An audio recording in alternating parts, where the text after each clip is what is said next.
Sa isang ambush interview sa Davao City, sinabi ni Vice President Sara Duterte ang kanyang kahandaan na sumailalim sa hair follicle drug test. Kasunod yan ang naging hamon ni dating presidential spokesperson Attorney Harry Roque sa kanya at kina Davao City Mayor Sebastian Duterte at Congressman Paulo Duterte para sila ay maging ehemplo ng mga nasa gobyerno. Pero dahil nanggaling ang panukalang batas sa kay Congressman Pulong Duterte, hinihimo ko rin ang pamilyang Duterte, mauna na kayo.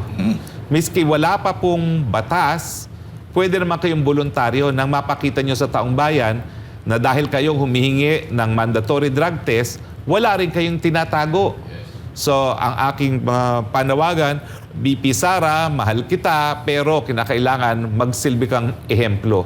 Manguna ka na mag-hair follicle test at isama mo na yung dalawa mong kapatid.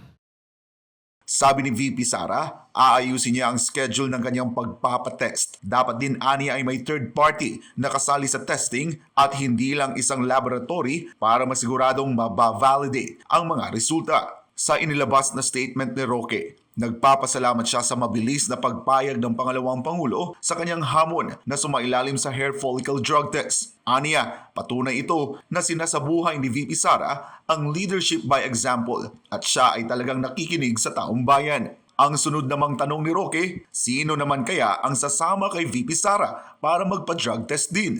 Sa inihaing panukala ni Congressman Pulong, nire-require ang lahat ng elected at appointed government officials kasama ang presidente na sumailalim sa mandatory random drug testing kada 6 na buwan. Suportado ni VP Inday ang nasabing panukala na aniya ay nararapat lamang para masigurado na nasa tamang pag-iisip ang lahat ng mga opisyal ng gobyerno kasama siya. Matatandaan na hinamon din ni dating Pangulong Rodrigo Duterte si Pangulong Ferdinand Marcos Jr. na sumailalim sa hair follicle test para pasinungalingan ang ulat na siya ay isang adik.